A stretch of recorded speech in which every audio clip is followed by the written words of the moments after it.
నమస్కారం NSTV news కి స్వాగతం. నా పేరు సంధ్య. ముందుగా వార్తల్లోని ముఖ్యాంశాలను ఇప్పుడు చూద్దాం. ఎల్లారెడ్డి పట్టణంలోని 4వ వార్డు పరిధిలోని దేవునిపల్లి గ్రామంలో మున్సిపల్ అధికారుల నిర్లక్ష్యం కారణంగా ప్రజలు తీవ్ర ఇబ్బందులు ఎదుర్కొంటున్నారు. దేవునిపల్లి గ్రామానికి చెందిన దుంపల సాయి ప్రకాష్ నివాసం ఉంటున్న ఇంటి బేస్మెంట్ తో పాటు సగం గోడకు పైన భాగానికి తేమ చేరి ఒక మూలన గోడ కూలిపోయిన ఘటన చోటు చేసుకుంది. అదృష్టవశాత్తు పెద్ద ప్రమాదం తప్పింది. 70 రోజులు అవుతుంది. బోరికి అడ్డంగా సీసీ రోడ్డు పోసిరు. కాబట్టి ఎవరింటికాడ వాళ్ళు మట్టి కుప్పలు పోసుకురు. మా ఇల్లుకు జామయి ఇల్లు వీడికి చెమ్మ కొట్టి కూలడం బయట బావి కూలింది. అదే లోపల బావి కూలితే పిల్లలు ఉండే చనిపోతుంటుంది. ఎన్ని మాటలు చెప్పినా పట్టించుకుంటలేదు. మాది దేవునిపల్లి ఈడ సీసీ రోడ్డు పోసిర్రు అడ్డము. మరి ఇల్లు కూలిపోయింది. మరి పగలు పడ్డది. రాత్రి వాడు ఉంటే 6 ఉంటుంది. పిల్లలు ఉన్నారు, 2 చచ్చిపోతుంది. మరి ఇక్కడ బయట బందుకు పడ్డది, మరి లోపల బందుకు పడలేదు.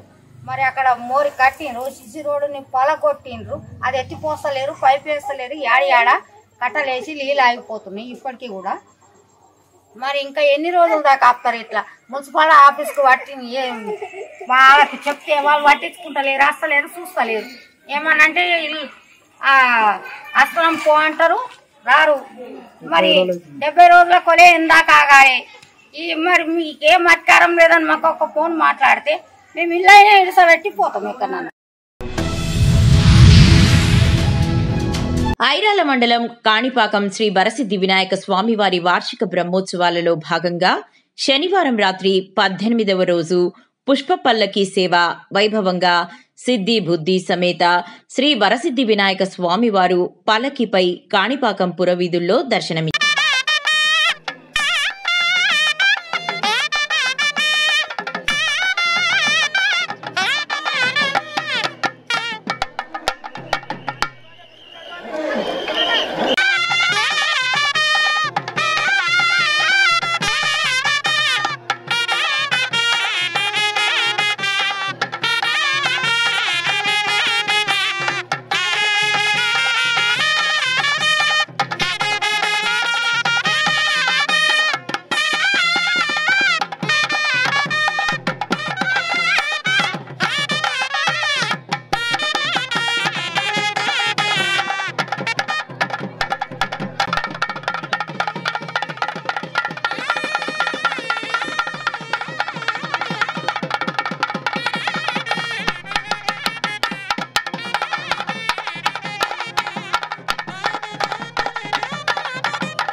కవితక్క నాయకత్వంలో జాగృతి బలోపేతం చేస్తాను.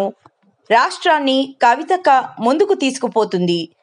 తెలంగాణ రాష్ట్రానికి కవితక్క నాయకత్వం అవసరం. కవితక్క నాయకత్వంలో పనిచేస్తామని పలువురు అభిప్రాయం. జాగృతి సమావేశాన్ని ఈరోజు ఏర్పాటు చేయడం జరిగింది. ఇందులో ముఖ్యంగా రానున్నటువంటి రోజుల్లో జాగృతి బలోపేతం, జాగృతి ఆధ్వర్యంలో నిర్వహించబోయేటువంటి కార్యక్రమాలు వాటి విషయంలో కులంకుశంగా చర్చించుకోవడం కూడా జరిగింది. ఎందుకంటే మనం కూడా చూస్తూ ఉన్నాం, జాగృతి తెలంగాణ సంస్కృతి సాంప్రదాయాలను కాపాడంలో కీలక పాత్ర వహించింది. మరి ఈరోజు తెలంగాణను కాపాడుకోవాల్సినటువంటి బాధ్యత కూడా జాగృతి మీద ఉంది అనేటువంటి చాలామంది వక్తలు ఈరోజు మాట్లాడడం జరిగింది. ఎందుకంటే రాష్ట్రంలో జరుగుతున్నటువంటి పరిణామాలు కూడా మనం చూస్తూ ఉన్నాం. మరి అటువంటి సందర్భంలో ఈ రాష్ట్రాన్ని జాగృతి ద్వారానే కాపాడొచ్చు, కవితక్క నాయకత్వంలోనే ఈ రాష్ట్రాన్ని కాపాడొచ్చు. ఎందుకంటే ఈరోజు మనందరికీ కూడా తెలుసు, దక్షిణ భారతదేశంలో మరి ఒక శక్తివంతమైనటువంటి మహిళగా మనం తమిళనాడు జయలలిత గారు చూస్తాం. అంతటి శక్తివంతమైనటువంటి మహిళగా ఈరోజు కవితక్క గారిని సమాజం అంతా కూడా చూస్తూ ఉంది. మహిళా రిజర్వేషన్ బిల్లు రావాలని చెప్పి ఢిల్లీలో ఆందోళనకు దిగితే కేంద్ర ప్రభుత్వం దిగివచ్చి మహిళా రిజర్వేషన్ బిల్లును పెట్టినటువంటి చరిత్రను మనం చూసినాం. అసెంబ్లీలో అంబేద్కర్ విగ్రహం పెట్టాలని చెప్పి కవితక్క నాయకత్వంలో ఉద్యమం చేస్తే అసెంబ్లీలో విగ్రహాన్ని పెట్టినటువంటి సందర్భం మనం చూసినాం. బీసీల గురించి మాట్లాడడం కవితమ్మ మొదలుపెట్టిన తర్వాత ఈరోజు అన్ని రాజకీయ పార్టీలు బీసీల గురించి మాట్లాడడం, ప్రభుత్వాలు బీసీల గురించి మాట్లాడడం మనం చూస్తూ ఉన్నాం. మరి అటువంటి సందర్భంలో కవితమ్మ ఏ ఆలోచన ముందుకు తీసుకుపోయినా అవన్నీ కూడా విజయవంతం అవుతామన్నటువంటి ఆలోచనతో ప్రజలందరూ కూడా ఈ రాష్ట్రానికి కవితమ్మ నాయకత్వం వహించాలి, కవితమ్మ ఆధ్వర్యంలో జాగృతిని బలోపేతం చేసి ఈ రాష్ట్రాన్ని కాపాడాలి అనేటువంటి ఆలోచన ఈ సమావేశంలో పాల్గొన్నటువంటి వక్తలందరూ కూడా తీసుకురావడం జరిగింది. Kakatiya urban development authority HMDA municipality corporation పరిధిలో విలీనమైన గ్రామాల రైతులకు సాదా బైనామా క్రమబద్ధీకరణకు ప్రభుత్వం తీసుకువచ్చిన జీవో నంబర్ 106ను సవరించాలని ప్రజా సంఘాల జేఏసీ జిల్లా చైర్మన్ మాదాసి సురేష్ డిమాండ్ చేశారు. గ్రామాల్లో సాదా బైనామాను అమలు చేయాలి. విలీన గ్రామాల్లో సాదా బైనామాను అమలు చేయాలి. కూడా పరిధిలో ఉన్న గ్రామాలకు సాదా బైనామాను అమలు చేయాలి. హెచ్ఎండిఓ పరిధిలోని గ్రామాలకు సాదా బైనామాను అమలు చేయాలి. పట్టణ ప్రాంతాల్లోని మున్సిపాలిటీ ప్రాంతాల్లోని రైతులకు సాదా బైనామాను తెల్ల పేపర్ల ద్వారా సాదా బైనామాల ద్వారా కొనుగోలు చేసినటువంటి పేద మధ్యతరగతి చిన్న సన్నకారు రైతులకు వారి యొక్క భూములను క్రమబద్ధీకరించినటువంటి కార్యక్రమంలో భాగంగా తీసుకువచ్చినటువంటి భూభారతి చట్టం 2025ను అదే క్రమంలో భూభారతి చట్టాన్ని అమలుపరిచే ఉద్దేశంతో గత 2 రోజులుగా తీసుకొచ్చినటువంటి 106వ జీవోను మరి మేము ప్రజా సంఘాల తరపున, రైతు సంఘాల తరపున, దళిత సామాజిక సంఘాల తరపున సమర్థిస్తున్నాం, స్వాగతిస్తున్నాం. అదే క్రమంలో రకరకాల నిబంధనల పేరుతో చిన్న సన్నకారు రైతులకు అనర్హులుగా చిత్రీకరించి మరి సాదా బైనామా రెగ్యులరేషన్ను ఎత్తివేసేటువంటి కార్యక్రమాన్ని మరి మేము తీవ్రంగా ఖండిస్తున్నాం. ఎందుకంటే గత 2 రోజుల క్రితం అనగా ఈ నెల 10వ తేదీన తెలంగాణ రాష్ట్ర ప్రభుత్వం తీసుకువచ్చినటువంటి సాదా బైనామాల రెగ్యులరేషన్ కార్యక్రమంలో భాగంగా తీసుకొచ్చినటువంటి 106వ జీవో ప్రకారం రకరకాల నిబంధనలు అందులో ప్రస్తావించి మరి చిన్న సన్నకారు రైతులను మరి ఎలిమినేషన్ ప్రక్రియ సుస్పష్టంగా కనిపిస్తూ ఉన్నది. ఆ క్రమంలో భాగంగా విలీన విలేజ్లలో, పట్టణాల ప్రాంతాల్లో ఉన్న విలీనమైన గ్రామాల్లోనూ, నగరాల్లోనూ, మున్సిపాలిటీల్లోనూ విలీనమైనటువంటి గ్రామాల్లో సాదా బైనామా రాదని జీవోలో స్పష్టంగా పేర్కోవడం జరిగింది. తర్వాత కూడా పరిధిలో Kakatiya urban development authority HMDA పరిధిలో కూడా దరఖాస్తు చేసుకున్నటువంటి రైతులను మరి వాళ్లకు రెగ్యులరేషన్ ఇవ్వమని కూడా జీవోలో స్పష్టంగా మరి పొందపరిచిండ్రు. మరి దీన్ని మినహాయించి కూడా పరిధిలోను, హెచ్ఎండిఏ పరిధిలోను, మున్సిపాలిటీల పరిధిలోను, అదేవిధంగా పట్టణ ప్రాంతాల్లోనూ చిన్న సన్నకారు రైతులకు సాదా బైనామాల రెగ్యులరేషన్ చేయాలని మరి మేము డిమాండ్ చేస్తూ ఉన్నాం. అదే క్రమంలో పూర్తి రిజిస్ట్రేషన్ ఫీజును చెల్లించిన వారికే సాదా బైనామా వర్తిస్తామని చెప్తున్నారు. మరి పూర్తిగా ప్రభుత్వమే రిజిస్ట్రేషన్ ఫీజు లేకుండా సాదా బైనామాలను ఉచితంగా క్రమబద్ధీకరించాలని మేము డిమాండ్ చేస్తూ ఉన్నాం. గతంలో కేసీఆర్ గారు 2016లో పూర్తి ఉచితంగా నిరుపేదలకు, చిన్న సన్నకారు రైతులకు సాదా బైనామాలు క్రమబద్ధీకరించండి, అదే పద్ధతిలో కూడా చేయాలని రిజిస్ట్రేషన్ ఫీజును వసూలు చేసి మరి రైతుల మీద భారం మోపద్దని మేము ఈ సందర్భంగా డిమాండ్ చేస్తూ ఉన్నాం. అదేవిధంగా కొత్త రైతులను తీసుకోకుండా గత 2020 సంవత్సరం అక్టోబర్లోను, నవంబర్లోను దరఖాస్తు చేసుకున్న వారికే ఇస్తామని చెప్తున్నారు. మరి ఆ యొక్క నిబంధనను తొలగించి కొత్త రైతులకు కూడా అవకాశం కల్పించాలని, సాదా బైనామాలలో కొత్తగా దరఖాస్తు చేసుకున్నటువంటి రైతుల యొక్క దరఖాస్తులు తీసుకొని వారికి కూడా సాదా బైనామా రెగ్యులరేషన్ అమలు చేయాలని మరి మీ సందర్భంగా ప్రజా సంఘాల తరఫున కోరుతూ ఉన్నాం. కాబట్టి ప్రభుత్వం ఇప్పటికైనా కూడా జీవోను సవరించాలి, భూభారతి చట్టాన్ని సవరించి మరి చిన్న సన్నకారు రైతులందరికీ న్యాయం జరిగేలా చేయాలని, లేని పక్షంలో దళిత ప్రజా సంఘాల ఆధ్వర్యంలో, రైతు సంఘాల ఆధ్వర్యంలో పెద్ద ఎత్తున నిరసన కార్యక్రమాలు చేపట్టి రాష్ట్ర వ్యాప్త ఉద్యమానికి శ్రీకారం చుడతామని, తహసీల్దార్ కార్యాలయాలను, జిల్లా కలెక్టర్ కార్యాలయాన్ని ముట్టడించి రైతులకు ప్రయోజనం కలిగే విధంగా పోరాటం చేస్తామని ఈ సందర్భంగా హెచ్చరిస్తున్నాం. నా పేరు మాదాసి సురేష్, నేను ప్రజా సంఘాల జేఏసీ హన్మకొండ జిల్లా చైర్మన్.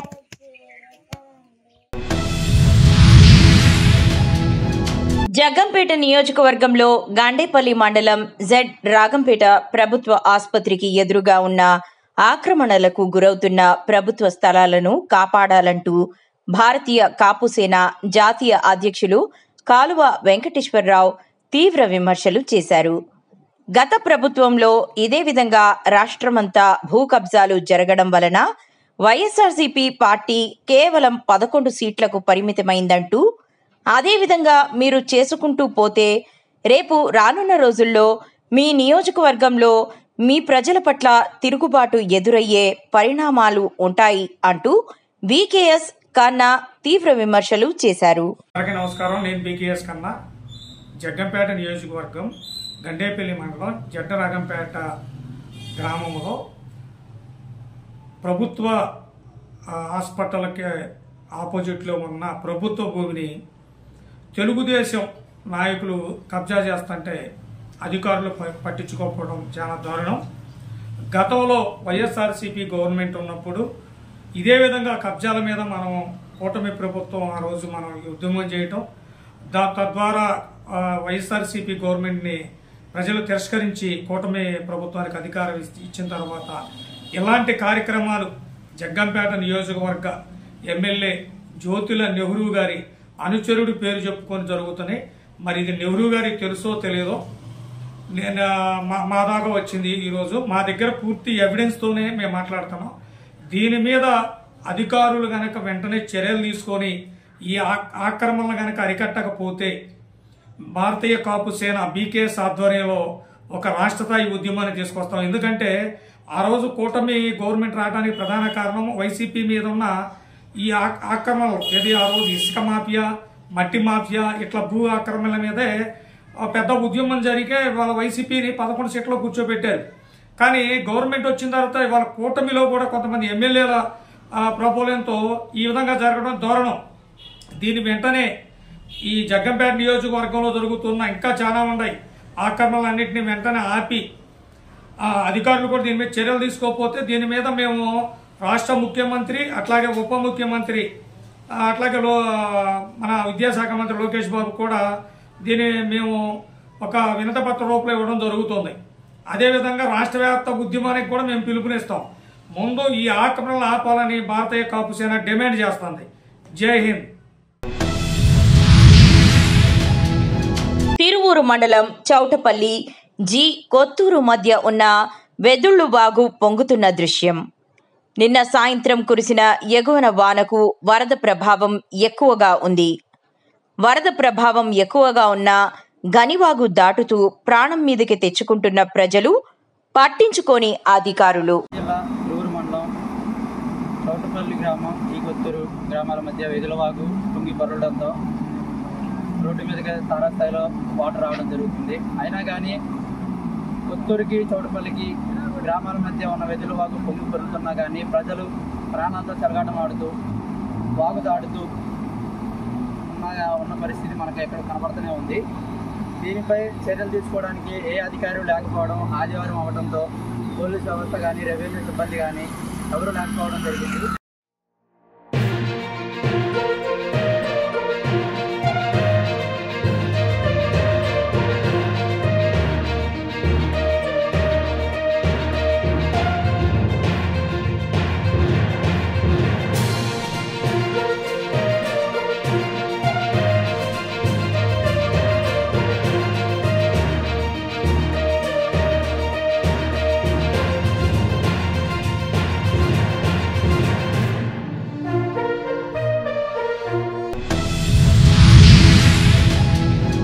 నిజామాబాద్ జిల్లా ఎడిపల్లి మండల్ జంకంపేట బస్టాండ్ రోడ్ కనీస రోడ్డు సౌకర్యాలు లేక ఇబ్బందులు ఎదుర్కొంటున్న ప్రయాణికులు ఆధునీకరణపై నీలి నీడలు.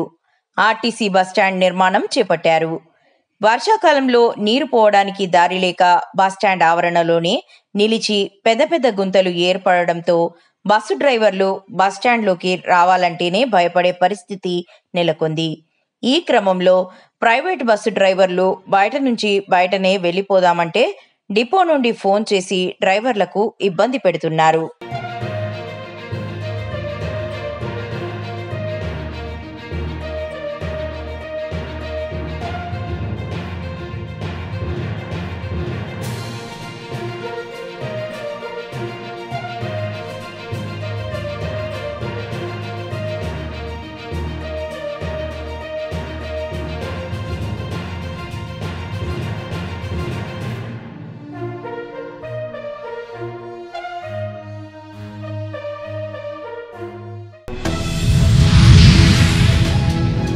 నిర్మల్ జిల్లా బైన్సా పట్టణంలోని వశిష్ఠ జూనియర్ కళాశాలలో విద్యార్థులకు అధ్యాపకులకు చేయుత ఫౌండేషన్ ఆధ్వర్యంలో 108 మెడికల్ టెక్నీషియన్ పూజారి లక్ష్మణ్ సిపిఆర్పై అవగాహన కల్పించారు. ఆహారపు అలవాట్ల వల్ల ఎన్నో వ్యాధులకు గురి అవ్వడం జరుగుతుంది. ఇందులో ముఖ్యంగా గుండెపోటు సంభవించేటువంటి పరిస్థితులు చాలా ఉన్నాయి. కావున మనిషికి గుండెపోటు వచ్చి అపస్మారక స్థితిలోకి వెళ్ళినప్పుడు గుండె కొట్టుకోవడం ఆగిపోతుంది. పడాలంటే ఫస్ట్ మన దినచర్యలో మార్పులు అనేటువంటి రావాలి. రోజు నువ్వు లేచిన కాడ నుంచి పడుకునే వరకు నువ్వేం చేస్తావు అనేది ఇంపార్టెంట్. ఓకేనా? నువ్వు మార్నింగ్ లేచేసరికి ఎక్సర్సైజ్ చేయాలి, వాకింగ్ చేయాలి, రన్నింగ్ చేయాలి. ఓకేనా? తర్వాత డైలీ మనం తినే ఫుడ్ మసాలా బిర్యానీలు ఇవి తిన్నాం అనుకో ఖచ్చితంగా హార్ట్ ప్రాబ్లమ్స్ 100% వస్తాయి ఎక్కువ తింటే. అందుకే మనం ఫుడ్ కూడా కొంచెం వెజిటేబుల్ వైపు ఎక్కువ దృష్టి పెట్టాలి మనం. అదేవిధంగా బయట జంక్ ఫుడ్స్ అనేటువంటి 100% మానేయాలి. మసాలా ఫుడ్, జంక్ ఫుడ్స్, మళ్ళీ ఇవాళ రేపు ఈ ఫ్రైడ్ రైస్లలో మొత్తం టేస్టింగ్ సాల్ట్ వేస్తున్నారు. చాలా డేంజర్, అది విషంతో సమానం. అది అది మనం చాలా టేస్టీగా తింటాం దాన్ని. ఇవన్నీ అవాయిడ్ చేస్తేనే మనం హార్ట్ని కాపాడుకోగలుగుతాం. 90% మన చేతిలో ఉంది హార్ట్ని కాపాడుకోవడం. ఒక 10% మాత్రం మన జీన్స్ పరంగా ఇంతకుముందు మన ఫ్యామిలీలో ఎవరికైనా వచ్చి ఉంటే అట్లా రావచ్చు. ఓకేనా? 90% మీ చేతిలో ఉంది. ఫుడ్ మెయిన్గా ఎక్సర్సైజ్, బాడీకి అనేటువంటిది శ్రమని కలిగించాలి. రోజు తినడం, పండడం, కాలేజీకి రావడం, వెళ్ళిపోవడం కాదు. చేన్లో ఉంటే చేన్లో పని చేసుకోవచ్చు, లేదంటే ఎక్సర్సైజ్ చేసుకోవచ్చు, ఫుడ్ మంచిగా తీసుకోవచ్చు. డైలీ వాటర్ మాత్రం 5 లీటర్స్, మినిమం 5 లీటర్స్ తాగాలి. 5 లీటర్స్ వాటర్ తాగాలి. దానివల్ల ఎవ్రీథింగ్, మీరు ఒక టైంకి భోజనం చేయకుండా కానీ వాటర్ ఖచ్చితంగా ఉండాలి. ఓకేనా? క్లియరా? మనకు మంచి అవగాహన కల్పించినటువంటి లక్ష్మణ్ సార్ గారికి మరియు నా శిష్యుడైనటువంటి శంకర్ గారికి ప్రత్యేక ధన్యవాదాలు కళాశాల తరఫున, మీ అందరి తరఫున, అధ్యాపకులందరి తరఫున, యాజమాన్యం తరఫున తెలియజేస్తున్నాను. మరియు వారికి చిరు సన్మానం మన కళాశాల తరఫున కూడా చేయడం జరుగుతుంది. చాలా మంచి ప్రోగ్రామ్.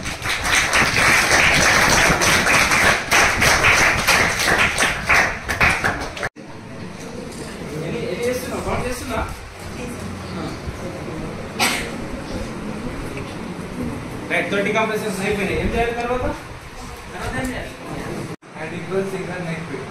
సీన్ సేఫ్టీ చూసుకో. ఫస్ట్ కరెక్ట్ సీన్లో పడిపోయిండు పోయినా రెస్పాన్స్ చూడాలంటే ఫస్ట్ రేడియల్ పల్స్ చూడు, తర్వాత కెరోటిడ్ పల్స్ చూడు. ఓకేనా? వెళ్ళిపో సీన్లోకి. సీన్ సేఫ్ ఉంది, వెళ్ళు. పల్స్, కెరోటిడ్ పల్స్ చూడు. ఎక్కడ పెట్టాలి? చెయ్యి లెఫ్ట్ సైడ్ ఎక్కడ? చెస్ట్. అవునా? రైట్. పొజిషన్ ఎట్లా ఉండాలా? ఇవి డౌన్ అవుతున్నాయి, స్టిప్గా ఉండాలా. ఈ బాడీ మాత్రమే కదలాలి. ఇంకా ఎన్ని కంప్రెషన్స్? 30 కంప్రెషన్స్.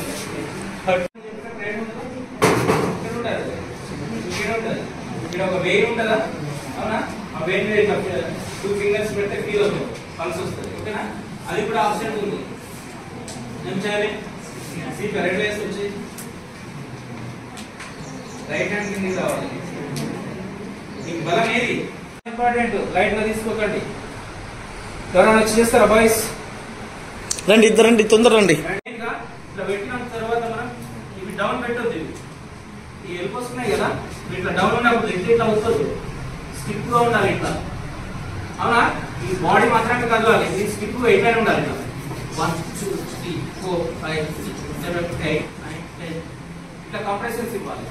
రైట్ సైడ్ పెట్టకండి, మళ్ళీ లెఫ్ట్ సైడ్ మాత్రమే. ఓకేనా? మంచిర్యాల జిల్లా దండేపల్లి మండలం దామన్నపేటలో ఉద్రిక్తత. పోడు సాగు చేసుకుంటున్న ఆదివాసుల గుడిసెలు తొలగించేందుకు వచ్చిన అటవీ శాఖ సిబ్బంది నాటకీయ పరిణామాల మధ్య సంబంధిత ప్రదేశం నుండి వెనుతిరిగిన అటవీ శాఖ సిబ్బంది. మంచిర్యాల జిల్లా దండేపల్లి మండలం దామన్నపేటలో ఉద్రిక్తత పరిస్థితులు తలెత్తాయి. సర్వే నంబర్ 25, 26లలో ఆదివాసులు సాగు చేసుకుంటున్న భూమిని ఖాళీ చేసి వెళ్లాలని, రిజర్వ్ ఫారెస్ట్లో ఉండకూడదని హెచ్చరిస్తూ వారిని అక్కడ నుండి పంపించే ప్రక్రియలో భాగంగా నేడు భారీగా సిబ్బందిని మోహరించిన అటవీ శాఖ జేసీబీలతో ఆదివాసీల గుడిసెలు తొలగించి వారిని అక్కడ నుండి తరలించాలని ప్రయత్నించారు. మీరు చేసే డ్యూటే కదా మేము చూపించేది. మీరు ఏం చేస్తారు మేము అదే చూపెడతాం. ఏం మార్పింగ్లు ఏ వీడియోలు ఉన్నాయి మా దగ్గర.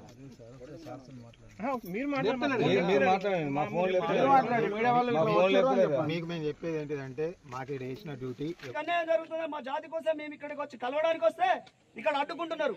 విలేకరులను కానీ ఇక్కడ వచ్చినటువంటి నాయకులను కానీ మమ్మల్ని డిస్ట్రిక్ట్ ప్రెసిడెంట్ గా నన్నే లోపలికి పోనీయకపోవడం ఇది ఎంతవరకు కరెక్ట్ అయితే కొట్టడానికి కట్టెలు పట్టాలి. మీడియా మిత్రులు వెంటనే లోపలికి అనుమతించాలి. మీడియా మిత్రులు వెంటనే లోపలికి అనుమతించాలి.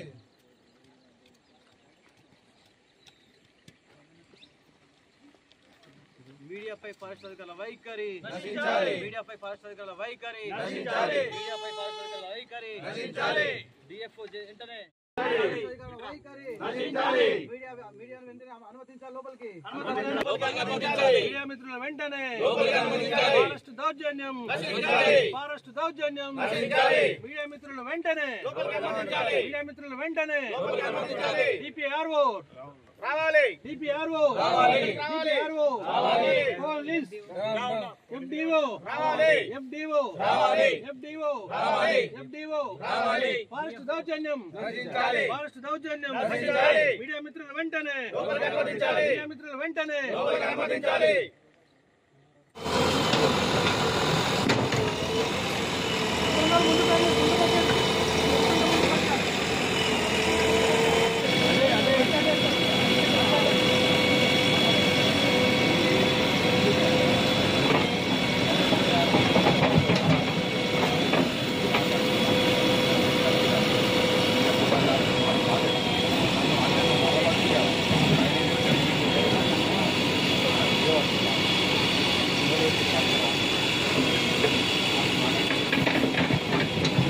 ఏంటన్నారు కదా సార్.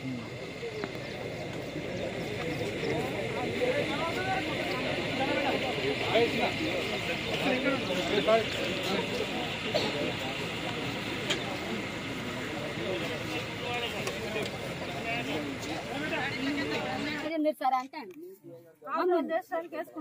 కాపురాలు చెప్తాను కేసుకుంటామా సార్. పిల్లలు దారి వెళ్ళారా మీరు ఎన్ని కేసులు ఫారెస్ట్ ఎన్ని కేసులు పెట్టినా మేము వేసేయలేదు. ఆ భూమి మళ్ళా పోలీస్ కేసులు చేసిర్రు. దానికి ఒప్పుకున్నా దీనికి ఒప్పుకుంటున్నాం. అన్ని ఒప్పుకున్నా కానీ మా మీద గిన్నె నిందలు ఎత్తారు. ఫారెస్ట్ అధికారులు ఎవరు ఇక్కడ మనం పంపించలేదు బాబు. ఇది మా సంబంధం లేదు. వెళ్ళండి. ఫారెస్ట్ వాళ్ళకు పెళ్ళారు పిల్లగాని లేకపోతే అట్లా చూడాలి. అట్లా మా మీద కేసు పెట్టాలి. లేకపోతే లేదు తప్పరాకుండా ఆయన కాళ్ళే బాగుండే జాబ్ వచ్చిందని కొట్టడానికి 3 రోజులకి జరిగించింది.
విజయవాడ ఉత్సవాన్ని అడ్డుకుంటానని దేవినేని అవినాష్ విలేకరుల సమావేశంలో మాట్లాడడం హాస్యాస్పదంగా ఉందని తెలుగుదేశం పార్టీ రాష్ట్ర కార్యదర్శి గన్నే ప్రసాద్ అన్నారు. శనివారం తన కార్యాలయంలో ఆయన మీడియాతో మాట్లాడారు. అవినాష్ తన వెనక రౌడీ గంజాయి బ్యాచ్ చూసుకొని రెచ్చిపోయి మాట్లాడుతున్నారని విమర్శించారు. దసరా ఉత్సవాలకి వచ్చే ప్రజల కోసం ఎంపీ కేశినేని శివనాథ్ విజయవాడ ఉత్సవ్ నిర్వహిస్తున్నట్లు స్పష్టం చేశారు. రేపు విజయవాడ నగరంలో జరిగే దసరా సంబరాలకు తోడు విజయవాడ ఉత్సవ్ అనే కార్యక్రమాన్ని తీసుకుంటే విజయవాడ నగర ప్రజానీకానికి ఎటువంటి ఎంటర్టైన్మెంట్ లేదు. ఎగ్జిబిషన్ కూడా సరైన గ్రౌండ్ లేకుండా అయిపోయింది. 12 సంవత్సరాల నుంచి విజయవాడలో మరి ఎగ్జిబిషన్ పెట్టబడట్లేదు. మరి విజయవాడ అంటేనే ఒక పేరు ప్రఖ్యాతులు కలిగిన నగరం. విజయవాడ ప్రజలు ఎప్పుడూ కూడా విజయవాడ నగరం పట్ల మక్కువతో ఒక వైబ్రేషన్తో ఉంటారు. మరి ఇటువంటి విజయవాడ ప్రజానీకం రోజు రోజుకి పెరుగుతూ ఉంది. కానీ ఇక్కడ విజయవాడ ప్రజానీకానికి ఎటువంటి ఎంటర్టైన్మెంట్కి ఎటువంటి సరైన పార్కు కానీ సరైన వసతులు కానీ సరైన ఎంటర్టైన్మెంట్స్ ఏమీ లేవు. మరి ఈరోజు విజయవాడ నగర ప్రజలందరూ కూడా ఏదైనా ఇటువంటి ఒక ఉత్సవం జరిగితే బాగుంటుంది అని చెప్పి మరి ఈరోజు మా శాసనసభ్యులందరూ అలాగే పార్లమెంటు సభ్యుడు కలిసి విజయవాడ నగరంలో ఎక్కడ పెడితే ఈ ఎగ్జిబిషన్ బాగుంటుంది అని చూసినట్టయితే విజయవాడ నగరంలో ఎక్కడ కూడా సరైన బహిరంగ ప్రదేశం, ఓ గ్రౌండ్, పబ్లిక్ ఆర్ ప్రైవేట్, ఎక్కడ కూడా లభించని వైనం. 2027లో జరగబోయే గోదావరి పుష్కరాలకు ఇప్పటి నుంచే ఏర్పాట్లు ప్రారంభించాలని కార్మిక మైనింగ్ శాఖ మంత్రి వివేక్ వెంకటస్వామి అధికారులను ఆదేశించారు. చెన్నూరులోని గోదావరి నదీ తీరం పరిసరాలను జిల్లా కలెక్టర్ కుమార్ దీపక్, తహసీల్దార్, ఎంపీడీఓ, మున్సిపల్ కమిషనర్తో కలిసి పరిశీలించారు. భక్తులకు అవసరమయ్యే పార్కింగ్ స్థలాలు, దుకాణాల స్టాళ్లు, తాగునీరు, ఇతర సౌకర్యాలను కల్పించేందుకు అవసరమైన ప్రణాళికను తక్షణమే సమర్పించాలని అధికారులకు సూచించిన మంత్రి ఈసారి పుష్కరాలకు సుమారు 10 లక్షల మంది వస్తారని అంచనాతో పనులు చేపట్టాలని అధికారులను ఆదేశించారు. 27 జూలై నుంచి పుష్కరాలు జరుగుతాయి. ఈ గోదావరి పుష్కరాలు చెన్నూరు ప్రాంతం, చెన్నూరు సైడ్ ఇక్కడ చాలామంది భక్తులు, సుమారు 10 లక్షల భక్తులు వచ్చే సూచన ఉంది. ఈ భక్తులకు ఏ ఇబ్బంది లేకుండా వసతులు కల్పించాలని చెప్పి మొదలే ప్లానింగ్ చేయాలని ఈరోజు కలెక్టర్ గారు, నేను, మా చెన్నూరు నియోజకవర్గ నాయకులందరం కూడా ఇక్కడ రావడం జరిగింది. ఇక్కడ అసెస్ చేసి మనము ఎట్లా ఈ వచ్చే పుష్కరాలలో భక్తులకు సహకరించి, ఇక్కడ ఆల్రెడీ మొన్న 5 నెలల క్రితం వచ్చినప్పుడు ఒక మంచి శ్మశాన వాటిక కట్టాలని చెప్పి ఆలోచించి ఇక్కడ మల్లేశం గౌడ్ గారు చాలా పెద్ద మనసుతోని ఆయన ల్యాండ్ కూడా ఇవ్వడం జరిగింది. వారికి కంపెన్సేషన్ కూడా కలెక్టర్ గారు మొన్న శాంక్షన్ చేసి పేమెంట్ కూడా అయ్యింది. త్వరలోనే ఒక మంచి శ్మశాన వాటిక ఇక్కడ కట్టినప్పుడు ఇక్కడ ఎవరైతే మరణిస్తారో వారికి మంచిగా వారికి కార్యక్రమం కావడానికి ఒక మంచి శ్మశాన వాటిక ఇక్కడ కట్టించి, దాంతోపాటు ఈ అప్రోచ్ రోడ్ గోదావరికి ఏదైతే ఉన్నదో దీన్ని పకడ్బందీగా చేసేది అవసరం ఉన్నది. ఈ వర్షాకాలం తర్వాత ఈ రోడ్ కూడా పకడ్బందీగా చేసినప్పుడు వచ్చే పుష్కరాలలో భక్తులకు ఏమి ఇబ్బంది లేకుండా ఈ రోడ్ కూడా పూర్తిగా కాబోతుంది. ఈ వచ్చే పుష్కరాలలో కూడా అందరూ బండ్లు తీసుకొచ్చేది అవసరం లేదు.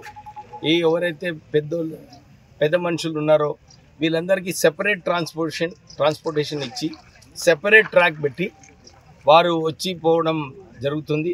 మొన్న వేలాలో కూడా మన మహాశివరాత్రి నాడు అదే కార్యక్రమం తీసుకున్నాము.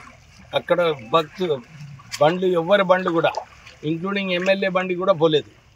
ఎందుకంటే ఒకసారి విఐపి బండి పోతే 10 బండ్లు వస్తాయి, ప్రజలకు ఇబ్బంది అవుతుంది. అందుగురించి ఈసారి కూడా పుష్కరాలలో ఎవరి బండ్లు, మంత్రి బండ్లు కానీ నా బండి కానీ ఎవరి బండ్లు కూడా అలౌడ్ ఉండదు. కేవలం భక్తులు నడుచుకుంటూ రావాలి, ఇక్కడ పూజలు చేసుకొని పోవాలి. ఎవరైతే నడవలేరో, మెడికల్ ప్రాబ్లమ్స్ ఉన్నాయో, పెద్ద మనుషులు ఉన్నారో వారికి సెపరేట్ ట్రాక్ చేసి వారికి కూడా సౌలభంగా ఈ ట్రాక్ పెట్టి బండ్లు పెట్టి వారికి కూడా మంచి దర్శనం ఇప్పించే సిస్టమ్ పెట్టబోతున్నాము. సో అందరు కూడా ఈ గోదావరి పుష్కరాలు చెన్నూరు సైడ్ చాలామంది భక్తులు వస్తారు, వాళ్ళందరికీ కూడా ఈ ఫెసిలిటీస్ కల్పిస్తాం. Thank you. చాలా సంతోషం.